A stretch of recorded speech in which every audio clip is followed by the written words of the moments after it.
ओम श्री सद्गुरुवे नमः। ओम नमो भगवते वासुदेवाय। अथ तृतीयो अध्याय। कामनाओं के अनुसार विभिन्न देवताओं की उपासना तथा भगवत भक्ति के प्राधान्य का निरूपण। श्री शुकदेव जी ने कहा, परीक्षित, तुमने मुझसे जो पूछा था कि मरते समय बुद्धिमान मनुष्य को क्या करना चाहिए, उसका उत्तर मैंने तुम्हें दे दिया।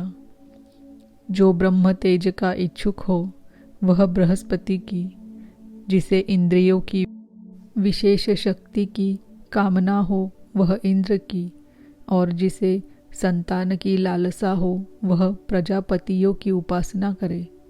जिसे लक्ष्मी चाहिए वह माया देवी की, जिसे तेज चाहिए वह अग्नि की, जिसे धन चाहिए वह वसुओं की, और जिस प्रभावशाली पुरुष को वीरता की चाह हो उसे रुद्रों की उपासना करनी चाहिए। जिसे बहुत अन्न प्राप्त करने की इच्छा हो वह अदिति का, जिसे स्वर्ग की कामना हो वह अदिति के पुत्र देवताओं का, जिसे राज्य की अभिलाषा हो वह विश्वदेवों का, और जो प्रजा को अपने अनुकूल बनाने की इच्छा रखता हो उसे साध्य देवताओं का आराधन करना चाहिए। आयु की इच्छा से अश्विनी कुमारों का, पुष्टि की इच्छा से पृथ्वी का, और प्रतिष्ठा की चाह हो तो लोक माता पृथ्वी और ध्यो आकाश का सेवन करना चाहिए। सौंदर्य की चाह से गंधर्वों की, पत्नी की प्राप्ति के लिए उर्वशी अप्सरा की, और सबका स्वामी बनने के लिए ब्रह्मा की आराधना करनी चाहिए। जिसे यश की इच्छा हो वह यज्ञ पुरुष की, जिसे खजाने की लालसा हो वह वरुण की, विद्या प्राप्त करने की आकांक्षा हो तो भगवान शंकर की, और पति पत्नी में परस्पर प्रेम बनाए रखने के लिए पार्वती जी की उपासना करनी चाहिए। धर्म उपार्जन करने के लिए विष्णु भगवान की, वंश परंपरा की रक्षा के लिए पितरों की, बाधाओं से बचने के लिए यक्षों की, और बलवान होने के लिए मरुदगणों की आराधना करनी चाहिए। राज्य के लिए मनवंतरों के अधिपति देवों को, अभिचार के लिए निरर्तिकों, भोगों के लिए चंद्रमा को, और निष्कामता प्राप्त करने के लिए परम पुरुष नारायण को भजना चाहिए। और जो बुद्धिमान पुरुष है वह चाहे निष्काम हो, समस्त कामनाओं से युक्त हो, अथवा मोक्ष चाहता हो, उसे तो तीव्र भक्ति योग के द्वारा केवल पुरुषोत्तम भगवान की ही आराधना करनी चाहिए। जितने भी उपासक हैं उनका सबसे बड़ा हित इसी में है कि वे भगवान के प्रेमी भक्तों का संग करके भगवान में अविचल प्रेम प्राप्त कर ले। ऐसे पुरुषों के सत्संग में जो भगवान की लीला कथाएं होती है उनसे उस दुर्लभ ज्ञान की प्राप्ति होती है, जिससे संसार सागर की त्रिगुणमयी तरंग मालाओं के थपेड़े शांत हो जाते हैं। हृदय शुद्ध होकर आनंद का अनुभव होने लगता है। इंद्रियों के विषयों में आसक्ति नहीं रहती।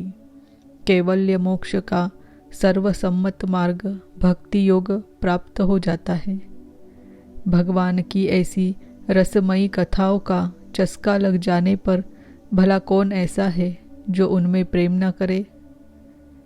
शौनक जी ने कहा, सूत जी, राजा परीक्षित ने शुकदेव जी की यह बात सुनकर उनसे और क्या पूछा। वे तो सर्वज्ञ होने के साथ ही साथ मधुर वर्णन करने में भी बड़े निपुण थे। सूत जी, आप तो सब जानते हैं। हम लोग उनकी वह बातचीत बड़े प्रेम से सुनना चाहते हैं। आप कृपा करके अवश्य सुनाइए, क्योंकि संतों की सभा में ऐसी ही बातें होती है जिनका पर्यवसान भगवान की रसमयी लीला कथा में ही होता है। पांडुनंदन महारथी राजा परीक्षित बड़े भगवत भक्त थे। बाल्यावस्था में खिलौनों से खेलते समय भी वे श्री कृष्ण लीला का ही रस लेते थे।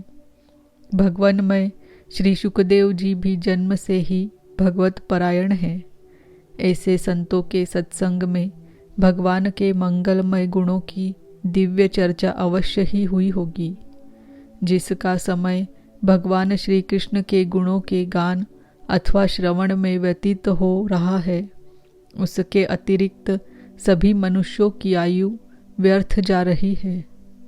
ये भगवान सूर्य प्रतिदिन अपने उदय और अस्त से उनकी आयु छीनते जा रहे हैं। क्या वृक्ष नहीं जीते? क्या लुहार की धोकनी सांस नहीं लेती? गांव के अन्य पालतू पशु क्या मनुष्य पशु की ही तरह खाते पीते या मैथुन नहीं करते? जिसके कान में भगवान श्री कृष्ण की लीला कथा कभी नहीं पड़ी, वह नर पशु कुत्ते ग्राम सुकर ऊंट और गधे से भी गया बीता है। सूत जी, जो मनुष्य भगवान श्री कृष्ण की कथा कभी नहीं सुनता, उसके कान बिल के समान हैं। जो जीभ भगवान की लीलाओं का गायन नहीं करती, वह मेंढक की जीभ के समान टर टर करने वाली है। उसका तो न रहना ही अच्छा है। जो सिर कभी भगवान श्री कृष्ण के चरणों में झुकता नहीं, वह रेशमी वस्त्र से सुसज्जित और मुकुट से युक्त होने पर भी बोझा मात्र ही है। जो हाथ भगवान की सेवा पूजा नहीं करते, वे सोने के कंगन से भूषित होने पर भी मुर्दे के हाथ है। जो आंखें भगवान की याद दिलाने वाली मूर्ति, तीर्थ, नदी आदि का दर्शन नहीं करती, वे मोरों की पांख में बने हुए आँखों के चिन्ह के समान निरर्थक है। मनुष्यों के वे पैर चलने की शक्ति रखने पर भी न चलने वाले पेड़ों जैसे ही है, जो भगवान की लीला स्थलियों की यात्रा नहीं करते। जिस मनुष्य ने भगवत प्रेमी संतों के चरणों की धूल कभी सिर पर नहीं चढ़ाई, वह जीता हुआ भी मुर्दा है।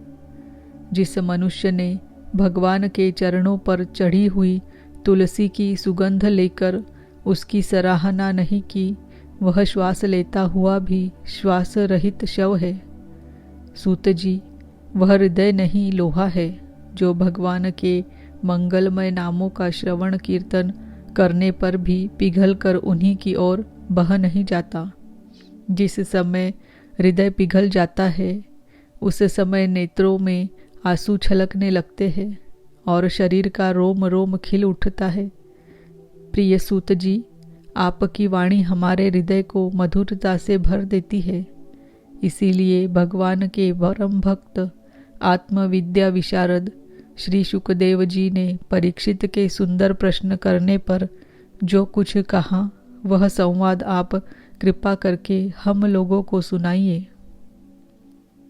इति श्रीमद्भागवते महापुराणे पारमहंस्यां संहितायां द्वितीय स्कंधे तृतीयो अध्यायः।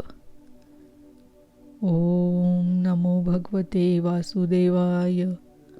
ओम नमो भगवते वासुदेवाय। ओम नमो भगवते वासुदेवाय।